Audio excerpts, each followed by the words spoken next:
Baiklah, bismillahirrahmanirrahim. Assalamualaikum warahmatullahi wabarakatuh. Bismillah, alhamdulillah, puji syukur kehadirat Allah subhanahu wa ta'ala, Tuhan Yang Maha Esa. Hari ini kita bisa bertemu lagi di dalam seni budaya. Khususnya hari ini kita akan membahas seni musik kelas 8. Ya, sekali lagi seni musik kelas 8 bab 3. Langsung saja, seni musik. Bab 3, gaya dan bernyanyi lagu daerah. Teman-teman atau anak-anakku sekalian yang Pak Guru sayangi, setelah mempelajari bab 3, siswa diharapkan mampu, pertama, mengidentifikasi keunikan lagu daerah Indonesia. Yang kedua, membandingkan keunikan lagu daerah Indonesia. Yang ketiga, mengidentifikasi fungsi musik tradisi atau daerah Indonesia. Kemudian yang keempat adalah membandingkan fungsi musik tradisi dan fungsi musik masa kini. Yang kelima, melakukan teknik dan gaya bernyanyi dalam musik tradisi. Kemudian yang keenam, bernyanyi lagu daerah secara unisono. Yang ketujuh, mengkomunikasikan teknik dan gaya bernyanyi lagu daerah secara unisono dalam musik tradisi, baik dengan lisan maupun tulisan. Jadi ada 7 hal ini yang harus diperhatikan oleh siswa atau anak-anak dari bab 3 ini setelah kita mempelajarinya. Ya, langsung saja. Menyanyi merupakan aktivitas yang sering dilakukan oleh manusia. Aktivitas ini manusia dapat mengungkapkan perasaan melalui nada dan irama serta kata-kata. Ya. Ada yang menyanyi dilakukan secara unisono, tetapi ada juga yang dilakukan dengan membentuk vokal grup. Ya. Kemudian yang A, kedudukan dan fungsi musik dalam tradisi masyarakat Indonesia. Jadi kedudukan dan fungsi, apa sih kedudukan dan fungsi musik dalam tradisi masyarakat di Indonesia? Yang pertama, fungsinya adalah sebagai sarana upacara adat. Ya, jadi musik itu yang pertama fungsinya adalah sebagai sarana upacara adat. Musik daerah bukan objek yang otonom atau berdiri sendiri. Musik daerah biasanya merupakan bagian dari kegiatan lain dari berbagai daerah di Indonesia. Bunyi-bunyian tertentu dianggap memiliki kekuatan yang dapat mendukung kegiatan magis. Inilah sebabnya musik terlibat dalam berbagai upacara adat. Ya, jadi fungsi yang pertama adalah sebagai sarana upacara adat. Sebagai contoh, upacara merapu di Sumba menggunakan irama bunyi-bunyian untuk memanggil dan menggiring kepergian roh ke pantai Merapu atau alam kubur. Kemudian yang contoh selanjutnya adalah di suku Sunda menggunakan musik angklung pada waktu upacara Serentahun, ya, atau panen padi. Ya, jadi itu fungsi daripada musik. Yang pertama adalah sebagai sarana upacara adat. Kemudian musik pengiring. Ya, jadi fungsi yang kedua adalah sebagai musik pengiring. Irama musik dapat berpengaruh pada perasaan seseorang untuk melakukan gerakan-gerakan indah dalam tari. Berbagai macam tari daerah yang kamu kenal pada dasarnya hanya dapat diiringi dengan musik daerah tersebut. Contoh, karya tari diiringi musik daerah yaitu tari kecak dari Bali, tari Pakarena dari Sulawesi, tari Mandalika Nusa Tenggara Barat, tari Ngaseu Jawa Timur, tari Mangaup Jambi, dan tari Mansorandat dari Papua. Itu adalah fungsi musik sebagai pengiring tari. Kemudian yang ketiga adalah fungsi musik sebagai media bermain. Ya, lagu-lagu rakyat, folk songs yang tumbuh subur di daerah pedesaan banyak digunakan sebagai media bermain anak-anak. Masih ingatkah teman-teman permainan dengan lagu ketika kamu di sekolah dasar? Ya, banyak lagu sering dijadikan nama permainan anak-anak. Contohnya lagu Jublek Jublek Suweng, ya, Jublek Jublek Suweng gitu ya, dari Jawa Tengah.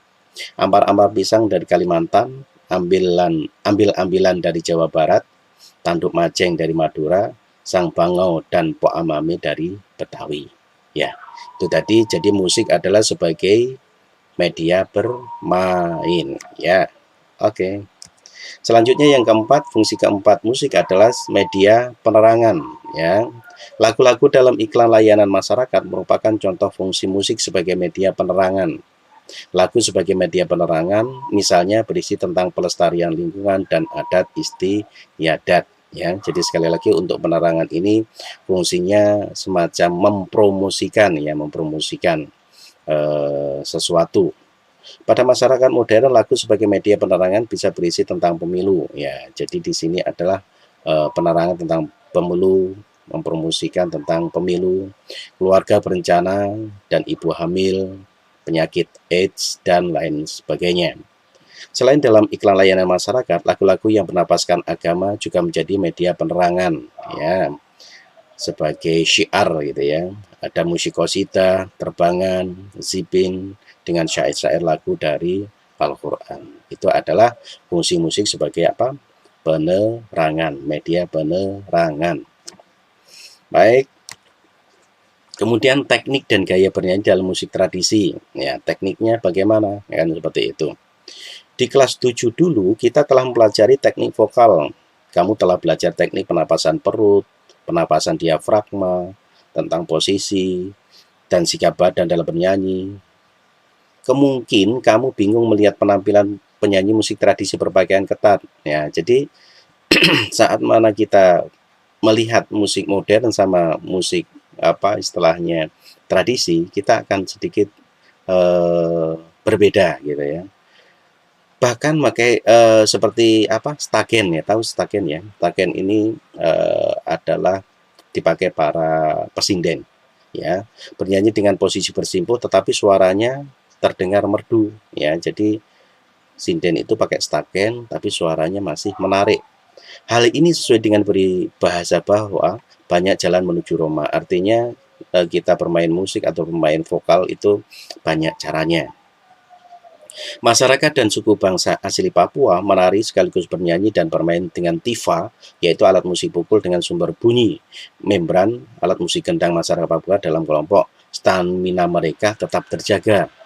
Mereka memakan apa? Ulat sagu yang kaya akan protein. Jadi seperti yang itu tadi dari Papua, mereka bernyanyi sambil memainkan alat musik, tetapi suara mereka kok masih bagus. Apa sih kuncinya? Apa sih rahasianya? Nah, seperti itu.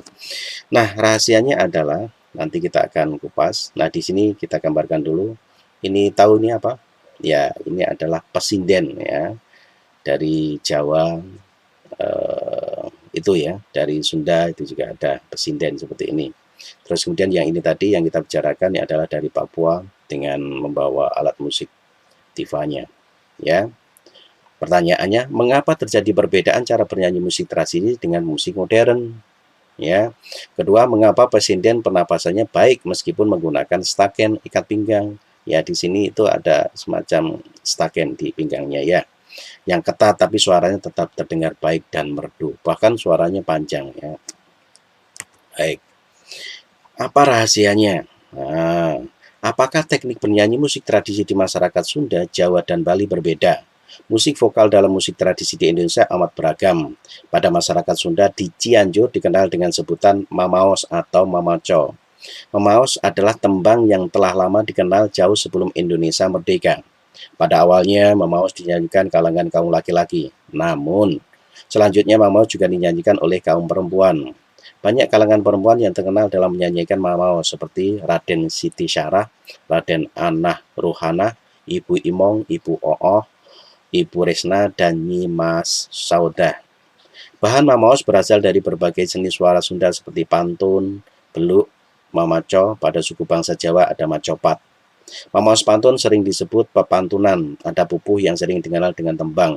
Ada juga istilah kawih dan sekar. Ya, di sini teman-teman ini adalah istilah-istilah Jawa dan Sunda ya.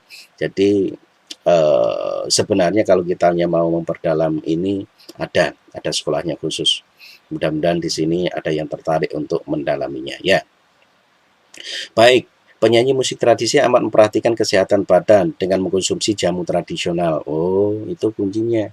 Jadi minum jamu tradisional. Apakah kamu tahu bahan jamu tradisional dari jenis tanaman atau hewani yang digunakan? Selain itu, penyanyi atau pesinden musik tradisi mempunyai banyak pantangan. ya. Mungkin pantangannya itu nggak boleh makan yang berminyak atau pedas dan lain sebagainya, dan harus mendekatkan diri pada Sang Kholik, pencipta alam semesta. Nah, ini pasti ya. Jadi ternyata ada hubungan musik atau nyanyi dengan alam semesta atau pada Tuhan. Kalau kitanya menyanyi dengan tenang, dengan damai, tentu akan terbawa kepada perasaan kita saat menyanyi. Jadi saat menyanyi kalau kitanya dengan hati, maka akan diterima dengan hati. Ya, jadi teman-teman kalau nanti menyanyinya jangan asal nyanyi, tetapi disertai dengan perasaan, dengan hati. Oke, ikhlas lah seperti itu. Apakah ada hubungannya antara mengkonsumsi jamu, menghindarkan diri, atau melakukan pantangan tertentu serta pendekatan pada Sang Kholik? Pasti ya. Jadi itu tadi kuncinya, kalau kita boleh simpulkan adalah ketenangan hati, mendekatkan diri kepada Tuhan, juga kepada makanan atau minuman kita harus cari makanan yang kiranya bisa mendukung pada vokal kita atau menyanyi kita. Itu ya. Baik, kita lanjutkan. C. Bernyanyi secara unisono. Bernyanyi unisono adalah bernyanyi satu suara. Banyak masyarakat dari beberapa suku di Indonesia yang hanya terbiasa bernyanyi dalam satu suara, yaitu sesuai dengan melodi pokoknya saja. Lagu daerah yang ada di setiap provinsi merupakan warisan budaya. Ya, kalau di Indonesia banyak sekali ya macam-macam karakter ataupun model nyanyian. Itulah kekayaan luar biasa Indonesia. Kita harus bangga. Nah, sekarang rangkuman, musik dan lagu-lagu daerah di Indonesia sangat beragam. Setiap daerah memiliki gaya dalam menyanyikan lagu-lagu daerah masing-masing. Lagu-lagu daerah biasanya berisi nilai-nilai moral yang perlu diwariskan. Lagu-lagu daerah juga ada yang ditampilkan dengan melakukan permainan tradisional. Ya, siapa pewarisnya? Pewarisnya adalah kita. Ya, kita generasi bangsa harus mewarisinya. Jangan kitanya jaim, itu lagu tradisional, nggak modern, saya lebih suka Korea, enggak ya. Bahkan lagu-lagu tradisional itu banyak diminati oleh mancanegara. Jangan kita sampai ketinggalan, bahkan kecolongan ya. Artinya kitanya ogah-ogahan tetapi negara lain malah melirik dan bahkan mempelajarinya. Lagu-lagu daerah merupakan kekayaan warisan budaya yang perlu dilestarikan dan dikembangkan. Nah, itu kan. Pelestarian dan pengembangan warisan budaya ini dapat dilakukan dengan tetap menyanyikan sesuai situasi dan kondisi tempat lagu tersebut harus dinyanyikan. Jadi nyanyinya harus sesuai dengan situasi dan kondisi, tidak boleh asal-asalan. Kamu telah menyanyikan lagu daerah kita begitu beragam dan unik, semua merupakan kekayaan dan kejayaan budaya Indonesia, termasuk alam dan lingkungannya ya. Jadi selain musik tadi, alam lingkungan kita juga sangat kaya raya. Kita harus berjanji, harus berjanji pada diri sendiri untuk menghargai dan melestarikan karena kita cinta Indonesia, teman-teman ya. Jadi harus cinta budaya Indonesia. Paham ya? Jadi siapa pewarisnya? Ya anak-anak atau teman-teman semuanya yang masih muda-muda ini, generasi bangsa. Ya, berjanjilah untuk mencintai dan menjaga bangsa dan budaya Indonesia. Diingat-ingat ya. Nah, saya kira seperti itu teman-teman, tadi penjelasan untuk di bab 3. Nah, sebagai pengingat sekaligus sebagai bukti cinta teman-teman terhadap musik tradisi Indonesia dan lagu-lagunya. Di sini tugas dari Pak Guru, pilih salah satu lagu di bawah ini ya. Pilih salah satu lagu di bawah ini ya. Ada Sinanggar Tulo, ada Pakarena, Sirih Kuning, Ampar-ampar Pisang, Ayam Den Lapeh, Kicir-kicir, Sarinande, atau Yamko Ramke Yamko. Silahkan ini dipilih salah satu aja, nggak usah banyak-banyak, satu aja. Syukur-syukur bisa semua sih. Pilih satu saja. Silahkan nanti dinyanyikan dengan lagunya yang tepat dan indah dari hati ya, dengan suaranya kan tadi harus dari hati dengan ikhlas, jangan asal mengerjakan tugas. Silahkan dinyanyikan, direkam, terus kemudian dikirim ke Pak Guru ya. Pak Guru tunggu untuk rekamannya. Boleh pakai rekaman suara aja atau juga pakai video. Kalau video akan lebih bagus. Syukur-syukur nanti ada karaoke gitu ya. Jadi ada iringan lagu musiknya ya. Silakan. Jadi itu akan lebih bagus lagi. Silakan download di YouTube lagu karaoke-nya, terus kemudian nyanyikan salah satu ya, boleh satu, boleh dua, kalau lebih banyak lebih bagus ya. Guru akan tunggu tugasnya ini. Saya kira seperti itu. Terima kasih. Mudah-mudahan di penjelasan ini cukup jelas dan ada manfaatnya. Kita mudah-mudahan diberikan kekuatan oleh Tuhan Yang Maha Esa, Allah Subhanahu wa Ta'ala, untuk menjadi anak-anak bangsa yang cinta akan budaya Indonesia. Ya, akhirul kata Pak Guru akhiri. Wassalamualaikum warahmatullahi wabarakatuh. Salam, ketemu lagi.